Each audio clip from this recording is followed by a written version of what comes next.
Shalom. First and foremost, I want to give all praises, honor, and glory to Yahweh, Bahasham, Yahweh Shai, Bahasham, Rachak Wadash. Double honors to the elders and the apostles of Great Millstone, and peace and blessings to the elect. And I've got quite some interesting major headlines on here for today. The first one that I want to start off here is, I say, one of the most interesting ones, dealing with this, I want to say forced introduction, but potentially forced introduction of this digital ID. And as we read through this article here, you'll see mention of, pretty much things like, having your iPhone sort of restricted to this almost child mode, like parental guardian mode, if you don't identify yourself using, some form of identification, not just a picture of a ID or just checking off your age, but now, even to the point of recording a video of yourself, these kinds of things. And this is basically where they're going with it, right? And this is like this is the same framework for Revelation 13 and 17, and that no man might buy or sell save he that had the mark.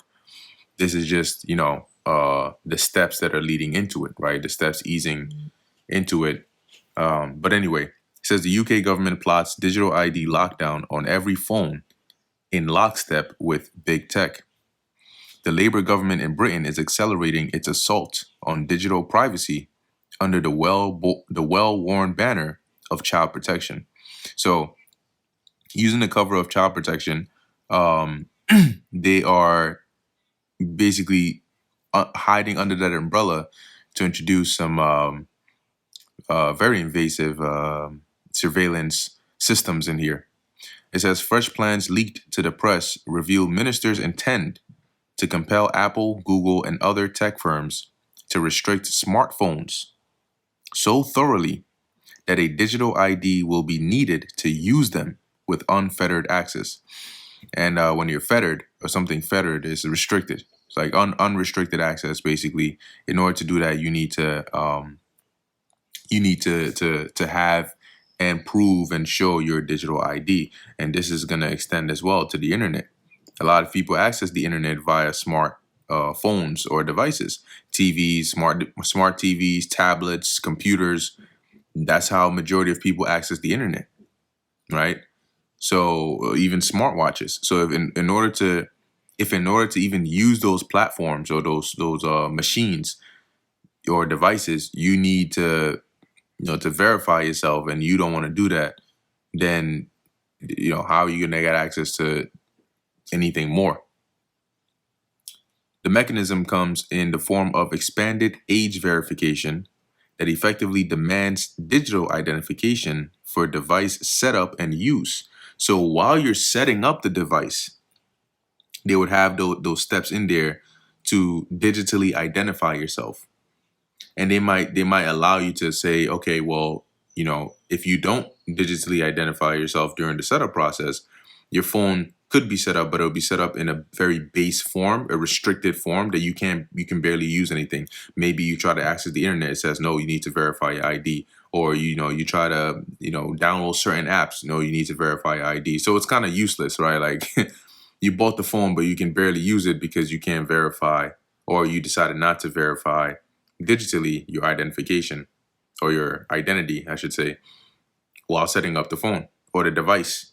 See, the use of device, because device is broader than phone. The device can include a tablet, it can include a computer, it can include a smart TV, whatever.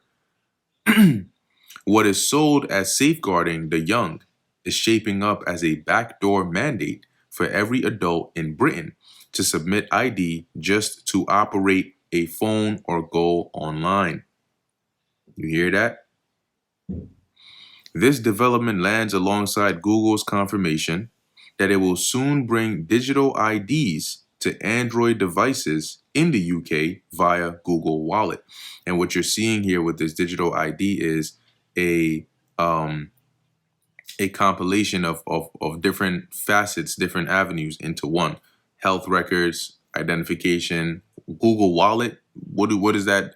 What do people associate that with? Your finances. Okay, So monetary, right? Finances, identification, health, credentials, all in one place. Users will record a short video selfie and scan a government issued ID to add a digital version of their passport or other documents. And then they're going to make those prerequisites in order to do other things. The feature, so you may say, oh, well, well, what if I'm not interested in adding my passport or other forms of identification on there? Well, based on what they're going to restrict you to, if you don't, you're going to be interested in doing that. The feature already rolling out in select EU countries this summer. So this ain't even just, things that they're just talking about or planning. This summer, they're already rolling these things out. Is explicitly tied to the UK's Online Safety Act requirements for age checks on content involving self-harm, eating disorders, bullying, and pornography. Google is exploring certification under the government's Digital Identity Trust Framework, which could extend its use to everyday purchases such as alcohol, not limited to, but such as alcohol. You go to buy a certain thing, they gotta show you digital ID to verify, or else you can't. Now check this. Apple has already implemented similar restrictions on iOS devices in Britain, forcing age confirmation or locking users into limited child mode. Think of it like an aggressive parental control kind of mode that your phone is in, where unless you confirm your age, you're going to be stuck in this mode. And you see that little thumbnail right there, confirm you are 18 plus, or else, oh, look at that. Apple forces iPhone users to prove age with ID or lose unrestricted internet access. Like when you are either in school or at a workplace and you try to use the computer, certain sites are blocked. You try to access certain sites, it's blocked. You try to go here, it's blocked. You try to go to YouTube, it's blocked. You try to go, it's all blocked. Only certain ones are allowed for you to be able to visit those. You bought the phone with your own money, but now if you don't follow this, then you can't even use it the way you want. Interesting. Says here, Big Brother Watch director Silky Carlo has been blunt over where this leads. Protecting children online is vital, but these are outrageous plans that will fail to address the underlying cause or causes of online harm. This will only result in population-wide ID checks for all of us to use our phones, tablets, or laptops. And that is where it's going to go. But the crazy thing is, it won't stop there. It will go there, but it won't stop there. She continued, simply put, the Labour government is introducing ID checks for the internet. No one in a democracy should need to show their passport just to get online. Well, guess what? Now, you gotta prove who you are if you're gonna be online. And that's everything they want. At first it was, oh, try to hide your IP address, use a VPN. Now they're gonna know exactly who you are, what you're posting, what you're watching, when you're watching it. Did you like it? Did you share it? All of that. It says here, Carlo warned that the proposals replace genuine parental responsibility and meaningful tech design with performative authoritarian government control that children can easily circumvent by accessing adult registered devices. Yeah, once, say an adult already signs, they set up their device and confirm their age, a child can just, use their phone and then to still do what they want to do. So, and these tech companies and governments, they know that already. But they don't care about that. They just want a good enough cover story that they can sort of use to then push this draconian authoritarian digital ID system. For the UK's 50 million adult internet users, the outcome is stark. This backdoor digital ID requirement would invoke the death of anonymity and internet privacy. Once again, you're bare and exposed on the internet. Okay, no more Ratchet and Clank 2000 user profiles on here. That's not happening. Dora 1978. And then you go in there and then no. You're gonna know exactly who you are. Tom Wilson, who works at freaking, Home Depot, was out here posting posting things unbecoming, of an American citizen. So now they gotta go visit him. The mechanics are chilling. Without submitting an intrusive ID or submitting two intrusive ID checks during device setup, users face a chokehold on your software and internet access, leaving you with a child-locked device. Restrictions on messaging, streaming, and browsing open the door to client-side scanning, government spyware sitting in every pocket. Yeah, because in order for them to enforce these restrictions, they're gonna need to put this client side, meaning from the user's device, whether it's on their web, their computer, their laptop, their mobile. That's the client side. The server side is what their device contacts or reaches out to in order to get whether it's a website or whatever, use the application or the software.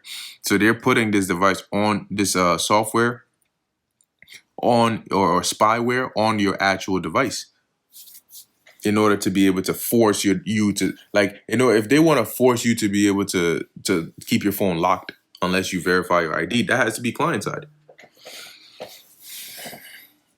Let's see what else we got on here. The bigger picture involving the government mandating that all phones/devices in Britain require ID and surveillance software is a crossing of the Rubicon. If you're not sure what that means, go and look it up. It's kind of like crossing, the point of no return. That would make the UK one of the most authoritarian internet regimes in the world. Okay? This is what they're pushing for with these big tech companies. See what else we have on here. Look at that. The government's one login platform and planned gov.uk wallet create a centralized system for identity verification across public services. With what? Biometric data, audit trails logging every use, and a permissions framework that can deny access to everything from jobs to age-restricted purchases. So if you still don't see it, well, I don't know if you ever will. What begins as convenient right to work checks, right? Oh, do you have a right to work? Well, we need to verify. Let's take a look at your digital ID, and we will know it's you because there's biometric proof that's tied to it, so we know that matches you. Fingerprint, retina scan. Eventually, well, why not just put the tech inside the people? How do you fake that?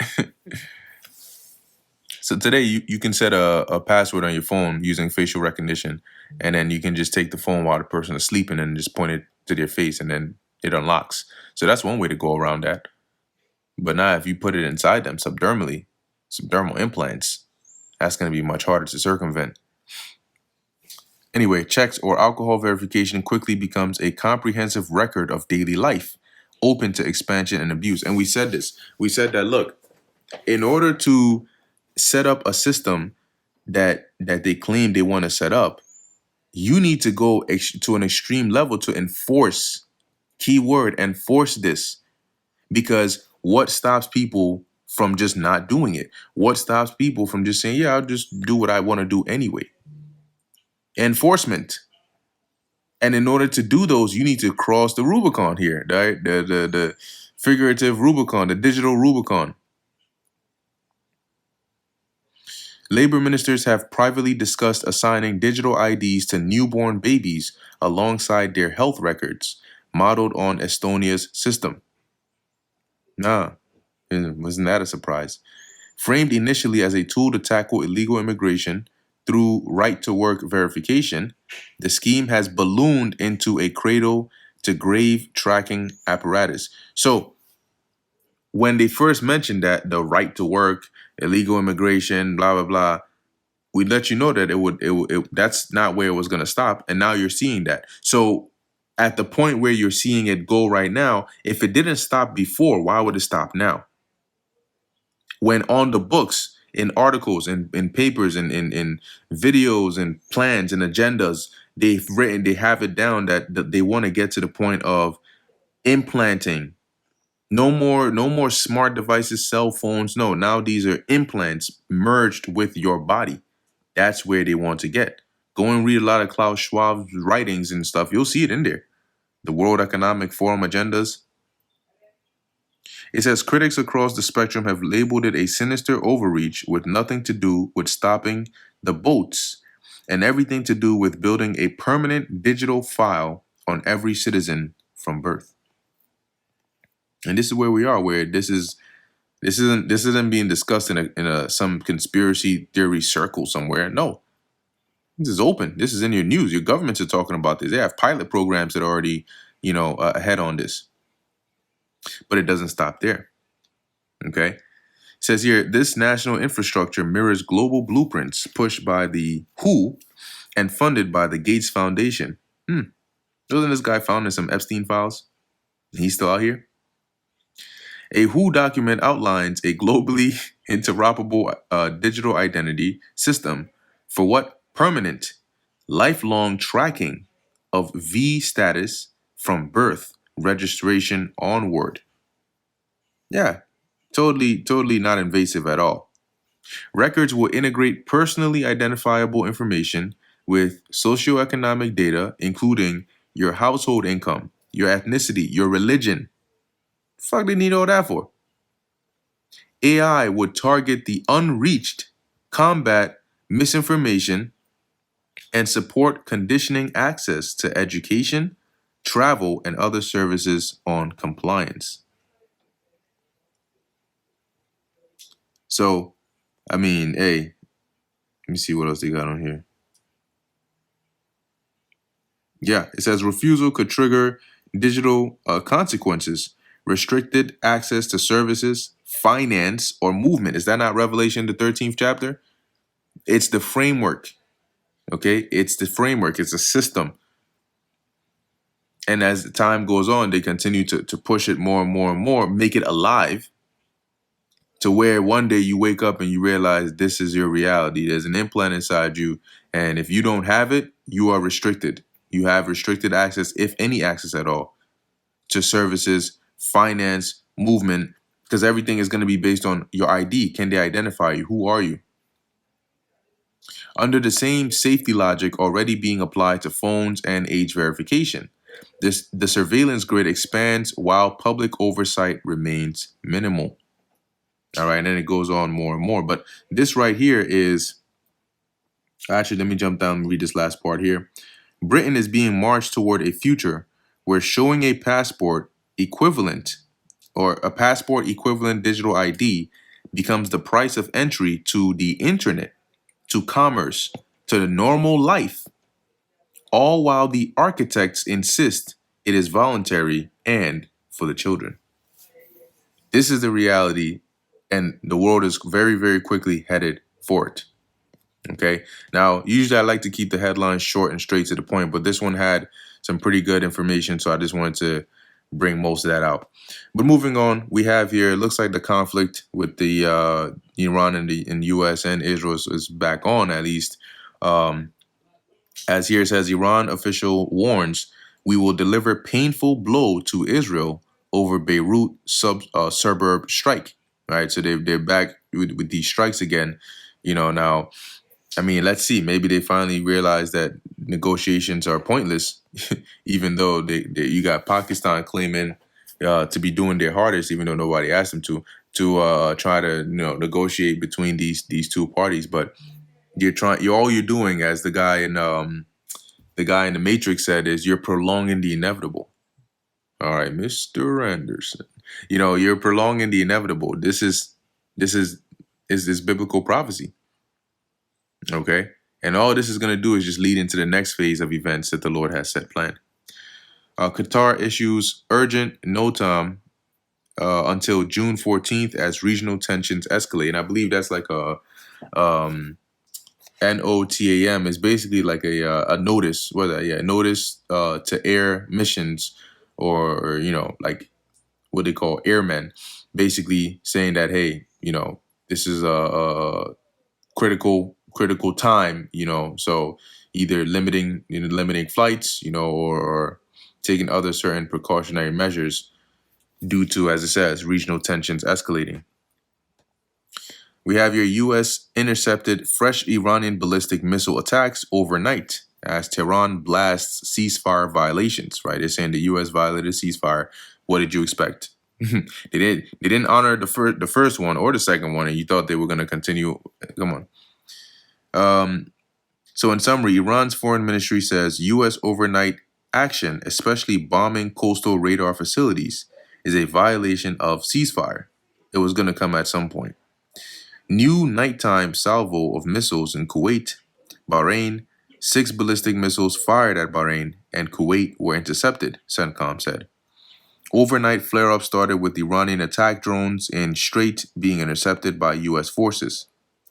Trump admits Iran still has some 20% of its missile arsenal. But wait, I thought they lost everything. Their navy is gone, their air force is gone, everything is gone. The military is destroyed. It's a lot of missiles, but it's not what it was when we first attacked. Wait, it's a lot of missiles now? Wait, I thought they were done. I thought you had a deal. They were ready to surrender the nuclear dust. And what's going on here? Iran foreign minister blasts new U.S. ceasefire violations. Iran has again accused the U.S. of breaking the ceasefire, with the foreign ministry on Saturday stating the U.S. not only lacks the will to reduce tensions and return to the path of stability, but with its adventurous actions, it seriously endangers the security of the region. Oh, wow. So you knew this and you still tried to negotiate with them? Very smart. The ministry on X denounced fresh U.S. attacks on its coastal radar and surveillance facilities in Sirik region and on Keshem Island, saying this breached the ceasefire. The ministry strongly calls on the countries of the region to observe the principle of good neighborliness and adhere to the fundamental principle of international law of refraining from allowing aggressors to use their territory and facilities to plan and carry out aggressive actions against Iran. Okay, but as you can see, it sounds like they're back at it again.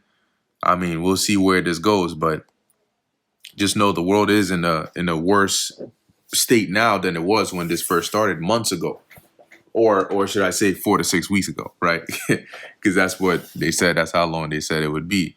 I mean, go back and watch the videos we did back then. We told you very clearly 4 to 6 weeks. It's not going to be 4 to 6 weeks.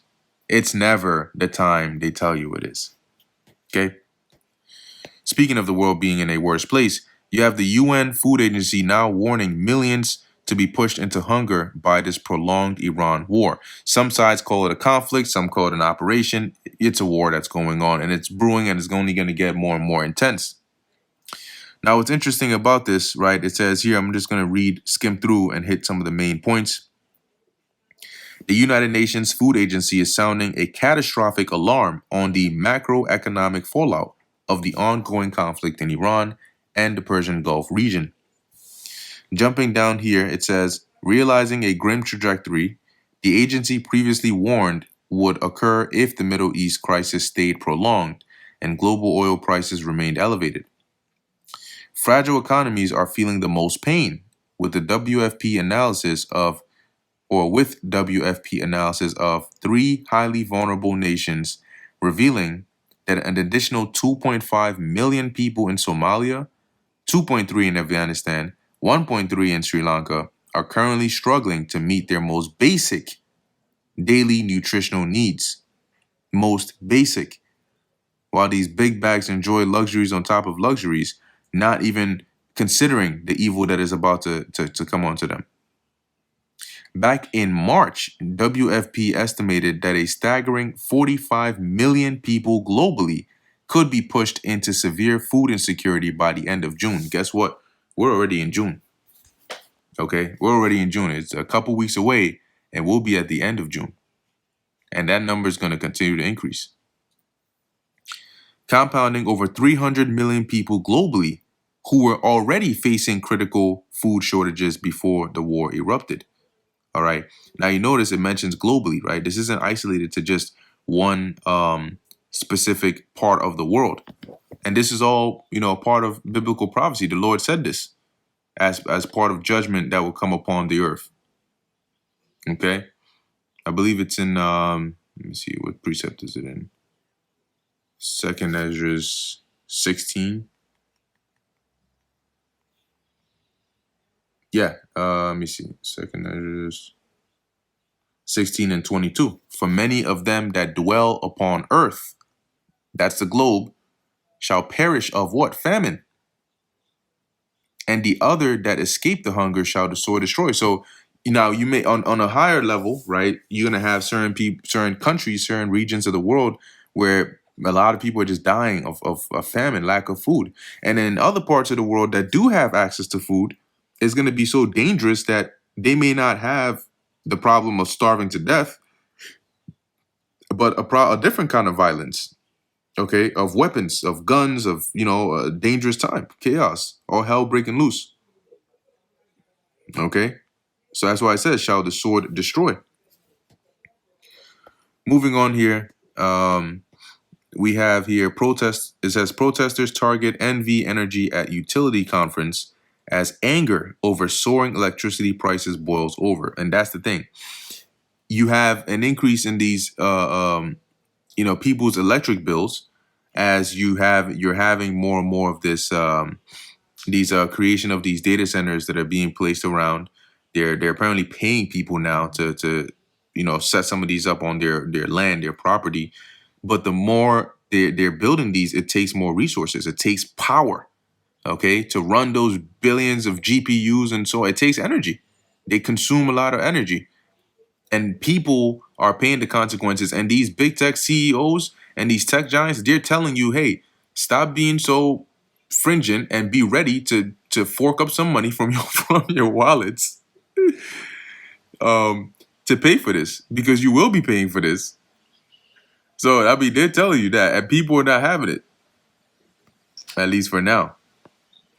Second flesh-eating screwworm case raises beef supply fears as Goldman warns outbreak could be disruptive.